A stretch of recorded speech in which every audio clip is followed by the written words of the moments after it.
jelang putusan sengketa Pilpres 2024 yang jatuh di hari Senin besok pada tanggal 22 April 2024, betapa MK mendapat tekanan kanan kiri atas bawah yang sangat luar biasa. Bahkan tekanan-tekanan tersebut di luar kewenangan dan koridor MK.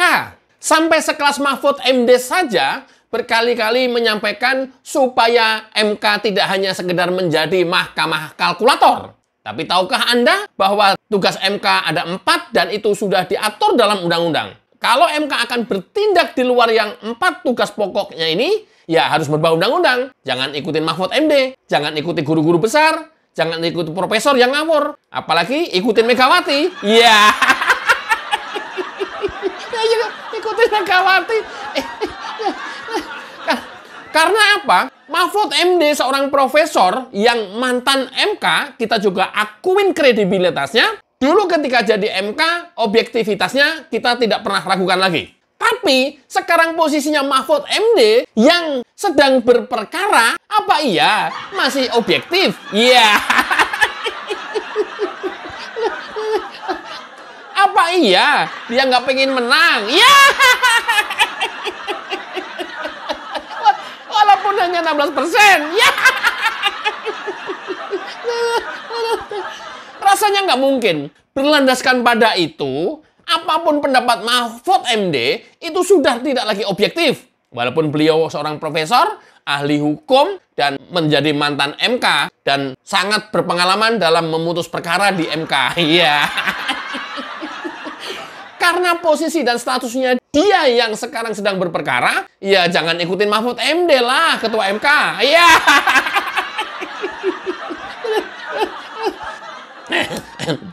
Apalagi ikutin Profesor Hukum Tata Negara, Refli Harun. Iya.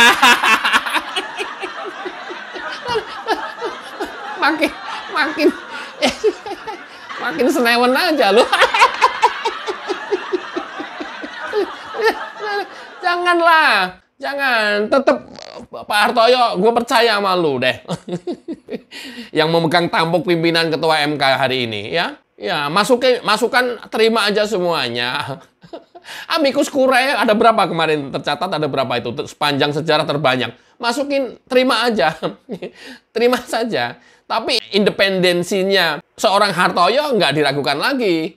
Dan tidak akan keluar dari koridor yang 4 tugas pokok MK sesuai dengan undang-undang. Yang diatur dalam undang-undang. Keluar dari ini kiamat. Keluar dari 4 koridor ini kiamat. Serius. Beneran. Ya, tidak mengancam-ngancam. Ya, tidak memprovokasi. Tapi ingat nih. Keluar koridor dari tugas dan wewenang MK yang diatur dalam undang-undang. Kiamat. Ya. Sampai licik aja. Kirim Amicus Curiae ya.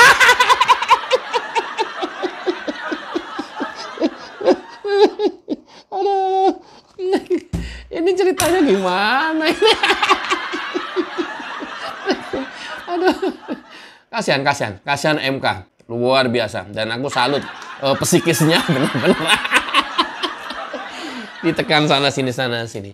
Sampai sekelas Megawati saja, yang orang berperkara yang harusnya tidak boleh ikut-ikutan Amicus Curiae, mengirimkan surat Amicus Curiae. Ya. Kenapa? Ya, karena ketokohannya dia selaku ketua umum, anaknya proklamator, ya. Ditakutin hakim, ya. Bisa memberikan pengaruh, ya.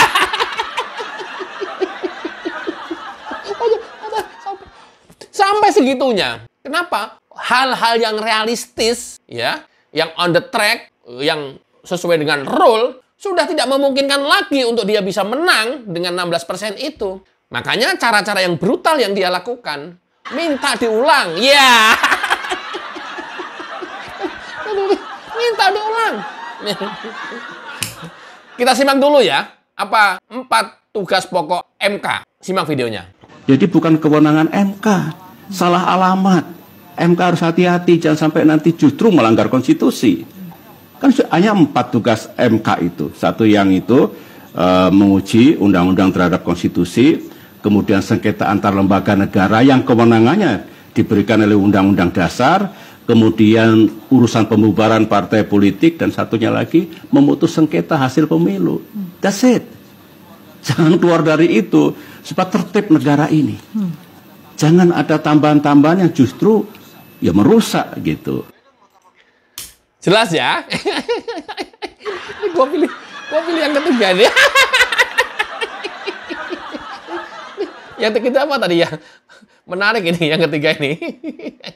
Yang pertama menguji undang-undang, kemudian sengketa antar lembaga negara, pembubaran partai politik. Iya.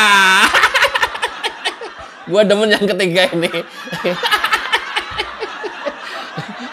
Siapa tahu nanti ada yang ngajuin pembubaran partai politik PDIP ya. Belum pernah loh dalam sejarah. Serius bener. Benar belum pernah ini. Misalnya karena banyaknya kader yang korupsi, misalnya nih, maka beberapa komponen masyarakat mengajukan pembubaran partai PDIP, misalnya. Atau alasan lain yang ya mungkin saya nggak tahu, misalnya ini mah. Yang keempat adalah mengadili sengketa pemilu. Memutuskan sengketa hasil pemilu. Ya, memutuskan sengketa hasil pemilu. Jadi kalau berkali-kali sudah dibangun framing, MK itu bukan mahkamah kalkulator, ini maksudnya. Mereka itu mau mendegradasi status ini nih. Rubah dulu lah undang-undangnya lah. Supaya lebih luas lagi kalau mau. Ya, mengadili sengketa pemilu dari A sampai Z misalnya. Karena sengketa pemilu itu ada dua tuh. Ada proses, ada hasil. Nah ini mengadili hasil sengketa pemilu. Ini dari awal sudah didegradasi nih sama banyak tokoh. Termasuk Mahfud MD sendiri. Jangan hanya sekedar mahkamah kalkulator. Lah kalau hasil pemilu kan hitung-hitungan angka. Gimana ente? Gimana? Maksudnya lu ngomong begitu tuh supaya 16% pun bisa menang gitu. Iya. Yeah. Aduh, gua nggak punya palu nih ya. Nggak ada palu nih ya. Dok, pasangan Ganjar Mahfud 16% dinyatakan sebagai pemenang pemilu. Ya. Yeah.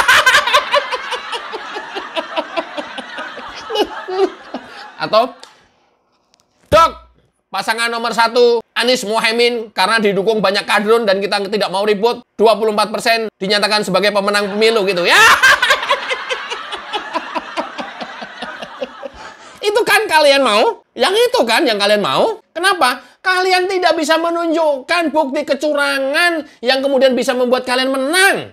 Karena tidak bisa menunjukkan menang, ya pokoknya pengen menang gitu kan? Ya.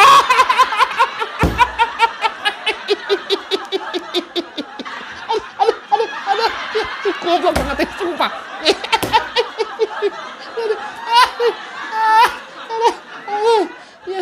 Caranya gimana? Angket gagal, ya. Sirekap gagal, bansos gagal, PJ kepala daerah gagal, apalagi? Ya, pokoknya kita anggap suara Prabowo Gibran 0, ya.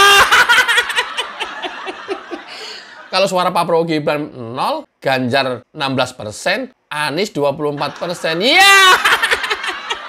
Anies yang menang dong. Mohon maaf. Aduh. Mohon maaf. Maaf.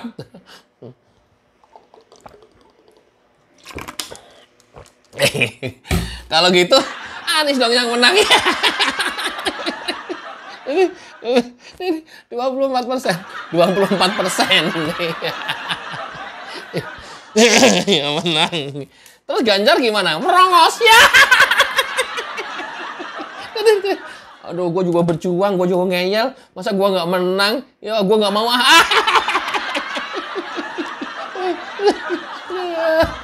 Goblok. Ya, karena dia juga nggak mau kalah si Ganjar, ya berantem lagi sama Anies. Kalau negara kayak begini terus-terusan, aduh, semua orang hilang logikanya. Semua pembenaran atas kebutuhan mereka sendiri-sendiri. Undang-undang dilentur-lenturkan karena kebutuhan mereka sendiri-sendiri. Ya Allah. Oke ya, Dalam hal ini, kewenangan MK hanya memutus hasil pemilu. Sengketa hasil pemilu. Sengketa hasil. Itu harus dicatat itu. Ya. Dan ini diperkuat lagi dengan pendapat Margarito yang memisahkan antara proses dan hasil. Ya. Proses dan hasil. Proses pemilu dan hasil pemilu. Simak videonya. Wewenang Mahkamah Konstitusi itu memeriksa hasil. Itu tegas diatur di dalam Undang-Undang Dasar. Pasal 24C ayat 1. Hasil, angka. Anda senang atau tidak, Anda harus koreksi angka. Tidak di luar itu. Untuk urusan itu, undang-undang sudah berikan hak kepada Anda untuk mengoreksi pada tingkat Bawaslu pada waktu pendaftaran. Saya dianggap tidak memenuhi syarat karena umur saya kurang. Undang-undang itu memberikan hak kepada Anda untuk mengkoreksi soal itu pada waktu pendaftaran itu. Namanya sengketa proses. Pada waktu mendaftar, lalu tahu kan ini Gibran misalnya ini Anda mengatakan dia tidak memenuhi syarat bla bla bla bla bla, maka saat itu juga Anda tidak boleh menerima dia dan saat itu juga Anda mempersoalkannya ke Bawaslu. Hak itu diberikan pada Anda untuk dikoreksi. Karena Anda merasa tindakan KPU merugikan Anda, oleh undang-undang diberikan hak untuk mengoreksi tindakan KPU yang Anda anggap merugikan itu. Kapan? Pada waktu pendaftaran. Di mana? Di Bawaslu. Anda nggak ngasih, Anda nggak pakai. Dalam ilmu hukum, itu namanya Anda melepaskan hak Anda itu. Anda menerima konsekuensi hukum dari semua dari Anda tidak menggunakan hak itu. Selesai. Tidak bisa dikoreksi di Mahkamah Konstitusi. Sampai di sini dulu ya. Tahu ya, kalau sekarang mempermasalahkan Gibran udah tidak bisa. Dan bukan ranahnya MK. Permasalahkan Gibran pada saat dulu proses. Adanya di mana? KPU, Bawaslu. Ya. Ini kalau sampai Prof. Mahfud nggak tahu, kebangetan. Kebangetan. Nggak mungkin nggak tahu aturan ini. Nggak mungkin. Atau mungkin Prof. Mahfud tahu, udah peringatkan sama Ganjar. Ilusi saya. Udah, Jar, nggak bisa. Pokoknya, ya. Nggak bisa, Jar. Prosesnya udah lewat. Pokoknya, ya. Gua maunya Prabowo Gibran 0. Ya. Ya Allah, ya Allah. Atau mungkin ilusi saya lagi nih. Sebenarnya dari Mahfud MD udah ngasih tahu ke Ganjar. Nah, Ganjar percaya mungkin. Nah, Ganjar percaya, kasih tahu lah ke Hasto.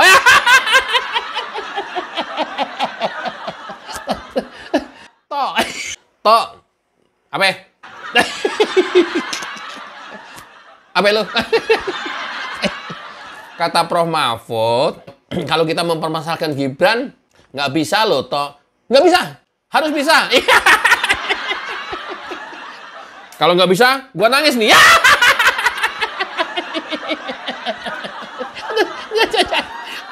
Paling ancamannya Hasto tuh makin menangis dia. Kalau nggak menangis, kalau menangis nggak bisa, tetap nggak bisa. Gua guling-guling nih. Ancamannya itu. Nggak bisa, harus bisa. Enggak toh, ini kata Prof. Mahfud, seharusnya dulu kita mempermasalahkan di Bawaslu. Kalau kita sekarang mempermasalahkan di MK, udah nggak relevan lagi, bukan ranahnya MK. Nggak bisa, pokoknya, ya. Ntar kalau ngeyel, gua nyuruh Bu Mega nih untuk amicus curiae ini.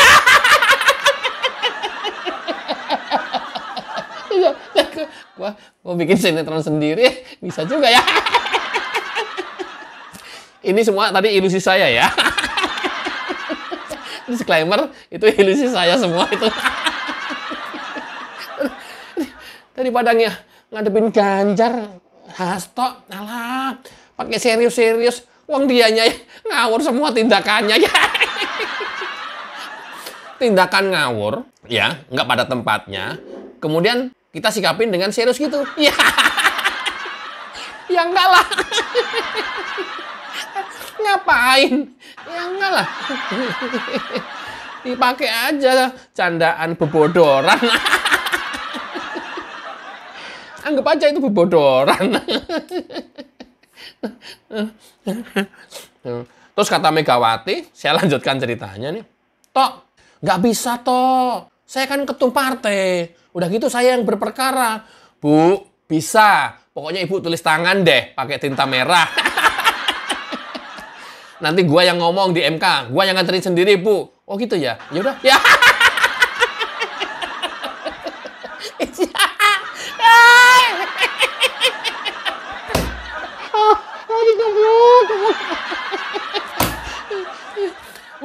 Makanya itulah kenapa pada saat di MK Hasto bilang saya mengantarkan surat dari Ibu Megawati, kapasitasnya beliau sebagai rakyat biasa. Ya! Mungkin itu yang dimaksud. Udah Bu, nanti saya bilang Ibu merakyat biasa. udah tenang Bu, tenang. Ntar gue yang bilang ke MK. Mudah-mudahan ketua MK nonton video saya ya. Sekaligus menjadi pertimbangan putusan besok ya.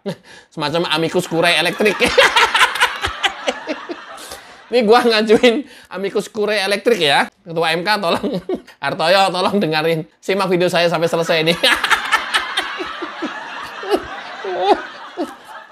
Pak Hartoyo juga mesem-mesem aja kan di sidang kemarin juga. Ngadepin saksi-saksi yang dihadirkan, ngadepin ahli yang dihadirkan. Mesem-mesem doang. Nggak mungkin lah ya, sekelas ketua MK bilang, lu ngomong apa sih kan? Kan nggak mungkin Pak Hartoyo ngomong begitu di sidang. Ya paling ya dengar saksi-saksi mesem-mesem sedikit ketawanya meledak ya katanya. Yaudah, paling begitu doang. Salut kelembutan Pak Ketua Majelis Hakimnya. Aduh, kacau. Udah ya, kalau mempermasalahkan Gibran itu adanya dulu harusnya di KPU, di Bawaslu. Kalau sekarang dipermasalahkan di sini, tidak dalam kapasitas MK memutus perkara ini. Kalau mempersalahkan Gibran, kalau mempersalahkan angka-angka, ya itu memang ranahnya MK. Udah bener. Supaya masyarakat tahu nih ya. Ya, kalau tahu kan nggak bisa lagi dibodoh-bodohin sama Hasto. Ya. Ini gua bilang, saya duga Mahfud MD lihat video ini atau dengerin yang ada di masyarakatnya cengar-cengir juga loh. Tapi beliau ya udah biarin aja lah, nanti kita lihat hasilnya. Kasihan beliau, suruh pidato ya udah pidato lah. Diajak nganter gugatan ya udahlah ikutlah.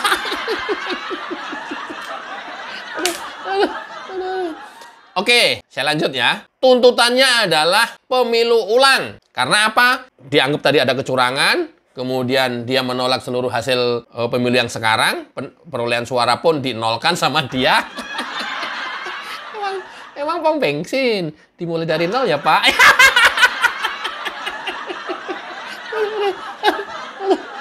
Dan dia gagal untuk membawa bukti-bukti bahwa dia menjadi pemenang karena kecurangan. Gagal itu. Makanya dia tuntut pemilu ulang. Seperti apa pendapat Margarito tentang pemilu ulang? Simak videonya. Pemilu ulang nggak bisa. Yang ada pemungutan suara ulang. Pemilu ulang itu Anda mesti start dari awal. Seluruh proses bikin DPT, ini, itu, dan segala macam dari awal.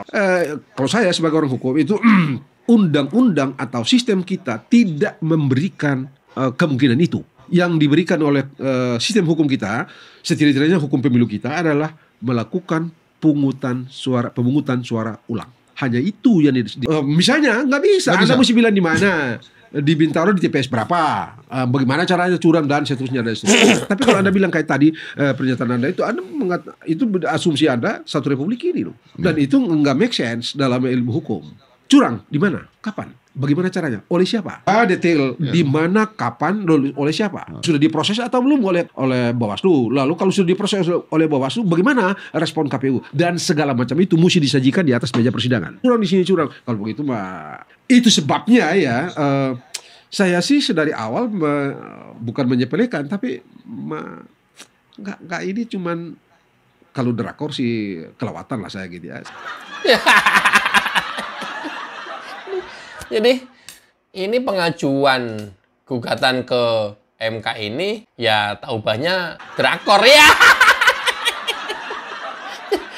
Kenapa mereka menggugat tidak membawa bukti-bukti yang kuat yang menguatkan bahwa dia pemenangnya. Jadi ya makan macam drakor ya. Ya ini sih sebenarnya cuma kita ngelihat drakor aja.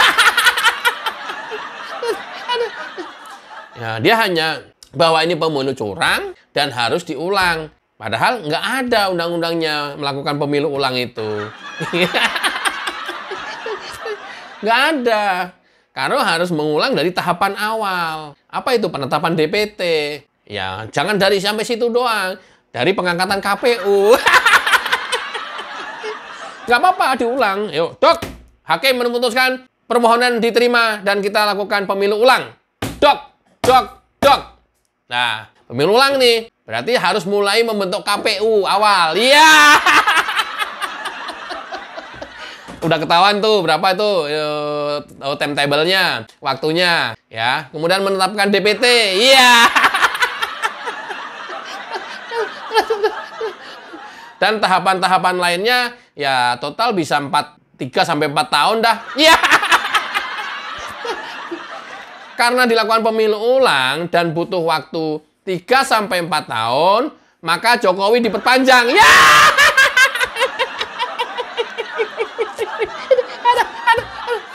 Pada saat Jokowi diperpanjang, 4 tahun ke depan, Gibran sudah ikut bisa pemilu.